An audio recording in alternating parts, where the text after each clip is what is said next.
Party people, where you at? It's 2,330! The greatest year ever. I know my outfit looks so 2,150s, but you know what they say? Fashion is cyclical. I'm Mac Roro, and this is your one chance in a lifetime to join me for the biggest space party ever! On top of all the booze you could drink, we'll have Aurora, we'll have Space Mace, we'll have Super We'll have everything you want in between. This party is going on to the next century. 100 years ago, when humanity discovered interstellar space travel, you would think they would use that for the good of people, like getting rid of poverty, getting rid of famine, getting rid of medical diseases, having unlimited resources so we can live in a utopia. No, we just destroyed our planet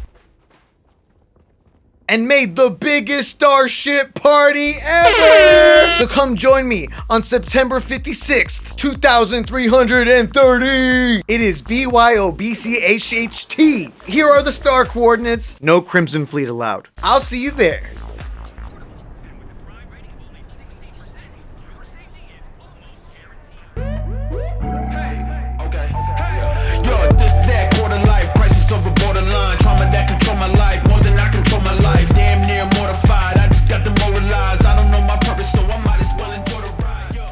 After waiting years for another open world Bethesda game, we got this mess of a game. A lot of Bethesda fans believed that the developers we knew and loved were no longer here. The same people that brought us Oblivion, Skyrim, Fallout 3, and Fallout 4 were no longer with us. Then, when all hope seemed lost, Starfield finally came out, and it was exactly what us Bethesda fans had been waiting for. Sort of. Starfield's an open world game, or more so, open universe. And to put it simply, it's Skyrim in space, or Fallout in space if you only ever played Fallout. But if for some reason you've never played a Bethesda classic banger, let me explain it all for you noobs out there. And don't worry, I won't go into any major spoilers, I promise. In Starfield, right after you get past the atrocious, disgusting, awful main menu, oh my god, who would make this? Ugh. You'll go in and customize your character. This part lets you choose some important traits and backstory that will matter throughout your playthrough, like whether or not you own a house, or are better with guns, or if you have this adoring fan, which if you're a fan of Skyrim, you'll recognize immediately, and you'll hate him. By Vectera, by Vectera, by Vectera! He sucks. You start off your journey as a miner, and then you become an adult. While you're mining, you'll touch an alien artifact that makes you go on a trip.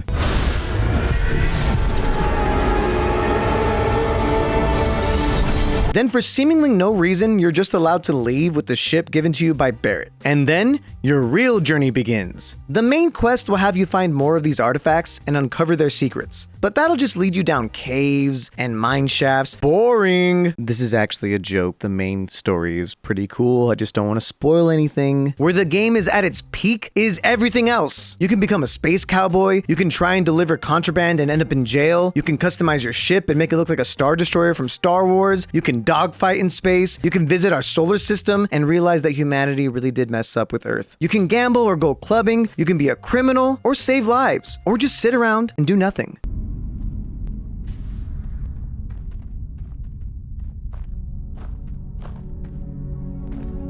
The point is that there's seemingly endless side quests and missions that you can do. There are tons of galaxies with their own planets that have multiple areas on those planets to explore. And some of those planets even have moons, and those moons have places to explore. Each area will either have side quests or hidden Easter eggs and items, and things to find or do. So yes, while you can just completely ignore the entire universe and just focus on the main mission, the game is really about the vast expanse of the cosmos. This also means that you'll run into a wide variety of people.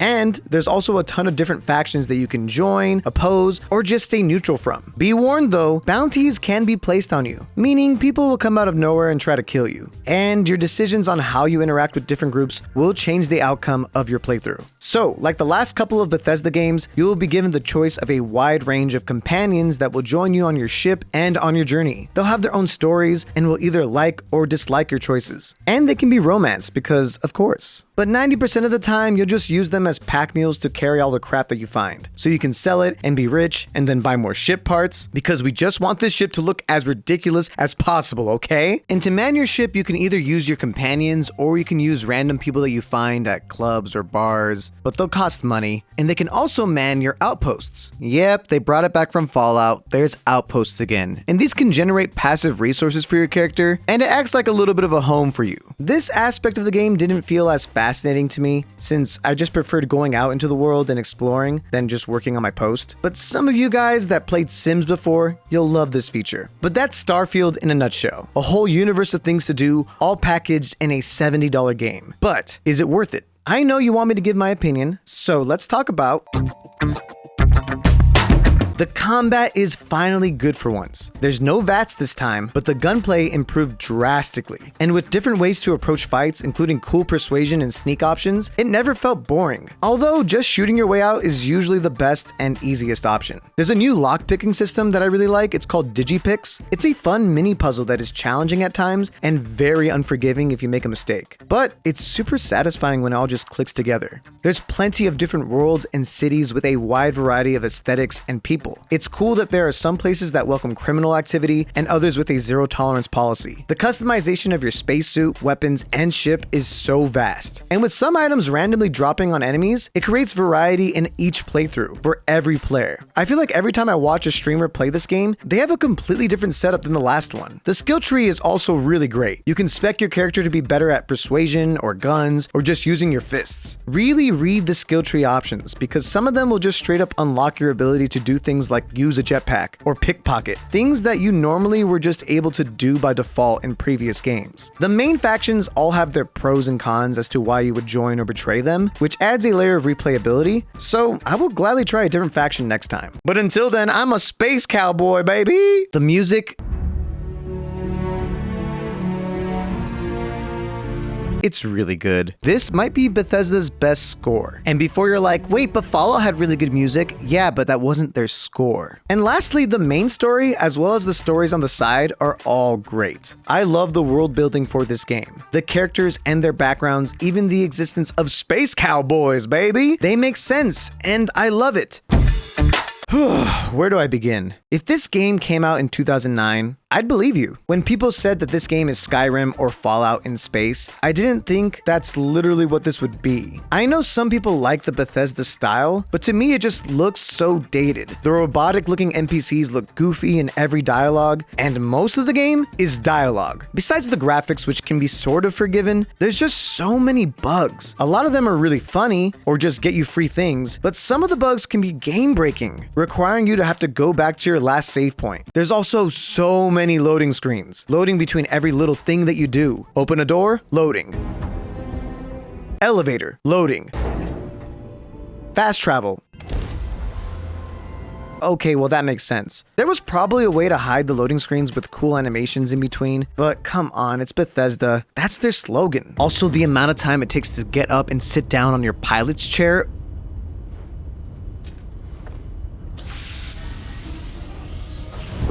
So slow. And whoever is working at Bethesda that is obsessed with arbitrary carrying capacity, get over here right now.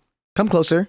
You suck. The amount of things you can carry is so incredibly low. I wasn't joking when I said that your companion will be a pack mule. Combine that with the oxygen system that limits how much you can run and jump, and you just have a tedious gameplay loop of being over-encumbered, transferring stuff to your partner, fast travel to a vendor to sell it all, and then rinse and repeat. It's so annoying, especially when I can't even upgrade my oxygen levels because it's bugged. So I can't complete the challenge to let me level up my oxygen. This needs to be fixed. Also, why is there an oxygen meter thing in areas where you can breathe? In these areas, there's no need for oxygen tanks, right? I get that they want a stamina system, but at least in hub worlds like New Atlantis, let us just run without oxygen levels depleting. Also, the entire inventory system is so weirdly difficult to navigate around. It's so bad that people have already made mods for this game just to fix the inventory. Also, the new persuasion system sucks. It feels very arbitrary as to when you'll succeed or fail a persuasion challenge. This is the first time I've ever felt the need to save scum, because I just felt cheated by the new system giving me terrible options and failing me for no reason. I would have just preferred it be a simple percentage chance like the speech challenges of the past. And in general, the dialogue options are not as expansive as you'd expect. It's been a thing in previous Bethesda titles, and here it's not really much different. But you're not really given multiple options. There's usually at most two: good option or bad option, or it's neutral option versus attack option. I built myself to be a diplomat who can talk my way out of everything, but 90% of the bad guys won't even give me that option. So I end up having to fight all the time. Had I known that, I would have just spec'd myself into a gunslinger role. I normally wouldn't be too bothered by this, but after playing Baldur's Gate 3, where every choice mattered, like actually mattered, and I could talk my way out of everything, returning to this kind of RPG again, with its limited amounts of choices, left me a bit disappointed. Pair that with the fact that every planet that isn't part of a bigger quest is just a cookie cutter map with the same look and buildings and minerals. Oh yeah, you can mine. It's okay. And on these barren planets, you have to waste so much time just running, then stopping to regain your oxygen, then running, then stopping to regain your oxygen, then running. Wow, such fun exploration. This aspect wouldn't even be that bad if we had a steed or a glider or something to make traveling planets faster. But we're just forced to do this all the damn time with limited oxygen. And the last complaint I have is when your companion decides to talk to you when you're trying to listen on something. It's impossible to hear what's going on. Guys, I'm talking right now. Can you please shut up? Oh my god!